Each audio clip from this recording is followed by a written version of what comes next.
Well, hello, good afternoon, and welcome to my session talking about the perspective from TomTom on digital twins. And I want to start with the story about a chat I had in the airplane about digital twins, because for some people, digital twins are something for the future.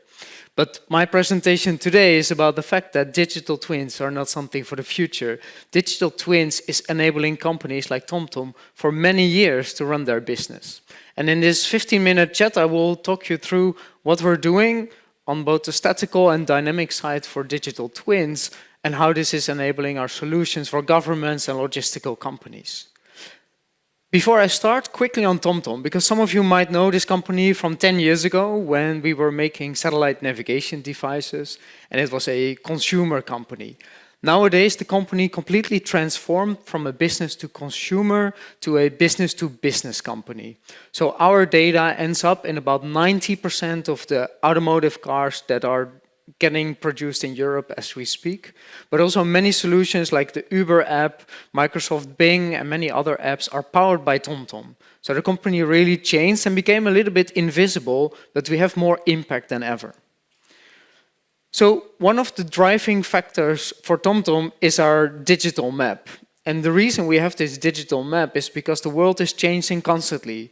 Roads are opened, roads are closed, point of interest are opened, they go bankrupt. It's constantly changing. And one of the great ways to make sure that this map is always up to date is our connected probe data, as we call it, or GPS data. And let me turn the movie on. So one of the key factors for TomTom's data is floating car data. Floating car data means you use an app, a phone, a satellite navigation device, and every second it's storing the GPS location. And here you can see a map of Amsterdam, where you see all these GPS movements, all these cars, plotted on a map. I have to realize that in most of the European countries, about one out of 4 vehicles report their data to TomTom, which we then use to update our maps and create traffic data. This is how that looks like on a global scale. So the data doesn't just come from Europe, it comes from all over the world. In total, it's available in 80 countries. But if you just look at the data, the amount of data we collect is enough to get to Mars and back 9 times a day. So the accumulated length is enormous and it's real time. And that's a great source for updating your maps. So when talking maps, this is our process, because in the past you might remember that once a year there was a new map, but roads are open and closed every day. So what we do is we source the data and we publish it constantly, and we're on our mission towards a real-time map. So what kind of source data do we use? We use the GPS data, the data I just showed you for the Amsterdam network, but there's no limit to where this data is captured. Every road open where cars drive is where we capture data. There's data from governments, there's data from mapping vans with LiDAR. There's a lot of sensor data. I will get back to that because that's really a source of the future. And we get data from road authorities. We fuse that all together in a constant process, and then we publish it. And then the loop starts all over again. What this means is right now it takes us 4 hours to update the map after we accepted the change in our database. So we went from quarterly updates to weekly updates, and now it's a 4-hour update. Think about logistics companies and planning ahead. You need to have the latest road geometry in order to plan your routing. You cannot wait for 3 months before this new highway is added to your planning service. You want to have it as we speak. Well, quickly, this is all in the cloud, it's quality controlled, it's constantly integrated, and it's transactional. And transactional means you can update it over and over again because it's not a fixed map, it's a flexible map. Well, this mapping data is being used by different customers. So these are the 3 sectors that TomTom is focusing on. Automotive, think about brands like Renault, Stellantis, Daimler, they all use our maps and traffic data. Enterprise, as mentioned, Uber, Bing Maps, but also many governments like the German Autobahn or the British National Highways is using this type of data. And there are still consumer apps. So TomTom is still active as a consumer brand, yet the impact is a bit less than 10 years ago. But this, to me, is one side of a digital twin. This is the map, and to me, that's a digital twin because that's already generating the fact that you can do turn-by-turn navigation for logistics, for cars, for other modes of transport as well. But of course, there's also a real-time layer. And I think this is the most cool thing of the story because, yeah, a lot of sensors are a bit more reactive. And I have one example here. Let me turn it on. Version 2019.8, and I'm going to stop it. I didn't know it had sound. I never watched it with sound. I don't know if someone can turn off the sound, then I can play it again. And otherwise, we do it with sound. Just to give you the context, otherwise this guy is talking through me. This is an autonomous car using, well, it's a Tesla and it's driving in autonomous mode. It has a digital map and it has all its sensors. Yet this is not perfect, and the movie will show you why. Version 2019.8. Oh, there we go. And as we come to the interchange, it actually will slow down a little bit on its own, and I think that's a very great feature. But so far, smooth driving, open road.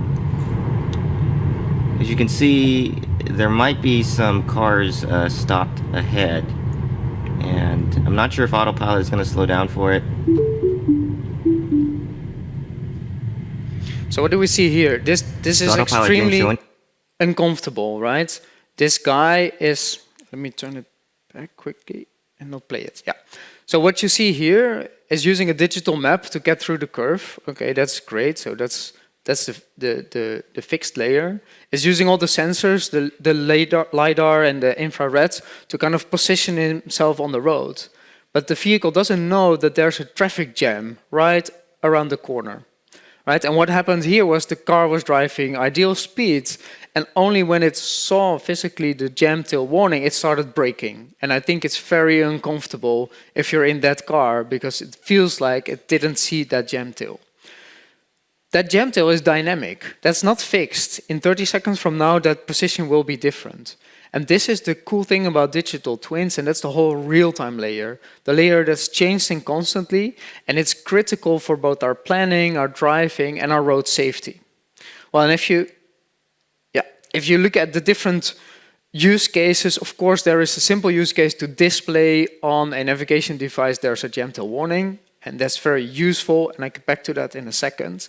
But there are more use cases towards the ADAS system, the advanced driving attribute systems that help cars to drive safer, get more actions out of your hands, but you're still behind the wheel, right? We're not talking fully self-driving cars because honestly, I don't know when I can see them driving through the city center of Amsterdam with all the bikes and pedestrians.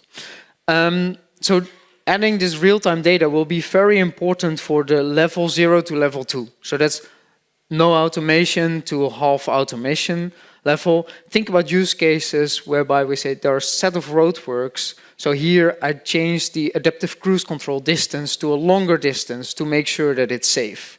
But it's also about here's a set of roadworks, put your hands on the steering wheel again because this is so dynamic, it's not in my map. So how do we make that real-time data? Well, this is how we make the real-time data. So on the left side, you see all the data sources that we use. In the middle, the data fusion, and on the right side, the different solutions that come out of it. So nowadays, the biggest sources is the GPS data, because from the GPS data, you can perfectly capture where the jam starts, where the jam ends, what is a dangerous jam tail, and contextual information like roadworks, etc. We add journalistic data onto that, which comes from the government.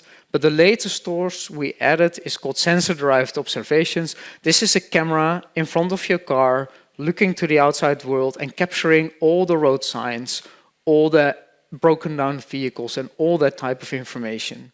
There's not a video stream between the car and TomTom, but in the car it's processed and then shared with TomTom. One of the great things this is doing is that we are now able to capture all the roadworks on the entire network. Because governments tend to miss a lot of them, yet they're very critical for road safety. And with this, we can perfectly see where's a roadwork sign and where's the end of the roadwork sign. And based on that, we can update our feed and make sure that the drivers have the latest and greatest information. But also think about the fact that this is detecting hazards, like a stopped car on the hard shoulder. Very important information for the services to make sure the driver is aware, but also that the car is aware of its surrounding. On top of that, we also use community inputs, and that is people that contribute via one of our apps. So let's say you're driving and you see a dangerous situation, you can just tap on the screen and contribute that. And as part of the delegated act on data for road safety, that information is shared with everyone, not just with TomTom. All that data is fused every 30 seconds into a data stream which is for our automotive customers, our government customers, and our logistics customers, who then have a total view about what's happening, and based on that, they can already inform the store what the travel time is towards the grocery store. They can do all their planning, etc. And the driver has the latest and greatest traffic information in the vehicle. That to me is really a digital twin. It's a digital version of the real-time condition on the street. And it's getting to you as a driver, but also as a planner. And as a result, you have the total view. This sensor data is pretty cool. It's new. And one of the things that we're now also adding is, for example, dynamic speed limits. So probably you know the dynamic speed limits above the street, which is enabled in case of an accident, for example. We have a hard time sourcing that from governments. Some governments have it available, others not. And this camera data gives us a real-time view on all the highways in entire Europe. And therefore, it allows us to create a real-time data feed for dynamic speed limits as well. What I want to close with, and I think specifically for logistics, this is very important, is jam tail warnings. So a traffic jam is a traffic jam. It has a delay, it has a start location and an end location. But the start location can be pretty dangerous and can cause some dangerous accidents. So when the speed of you driving towards the jam is really high, but the speed in the tail of the traffic jam is really low, maybe combined with bad visibility, can generate a real danger. And we all know these images for a truck driving into the back of a traffic jam with terrible effects, of course. So one of the things that we nowadays do is we not only detect the traffic jam, we're also detecting traffic jam tails that are dangerous. And what classifies them as dangerous? Speed in the jam tail is low, speed of approaching traffic is very high. This is one in the Netherlands, but it's actually available in all 80 countries. But what's done with it is, for example, this. When you're driving towards this jam tail, depending on the speed of you approaching, the speed in the traffic jam and the distance towards the jam tail, it will give you a warning. And in this case, I was 400 meters away from the traffic jam, and it gives me beeps and sounds to make sure I'm alerted and I will slow down. There are even automotive companies that now use this to prepare the ABS for an emergency brake. It's not yet braking for you. That would feel like the Tesla, I think. But it is preparing already the vehicle to start braking. And for a logistics world, I can imagine this is very critical information as well. Real-time data, just informational, is just nice to have. But these safety critical incidents are extremely important to have captured in the truck to make sure the driver is alerted and there's no accident. And with that, I would like to thank you for your time. And if you have any questions, feel free to get to me after the session.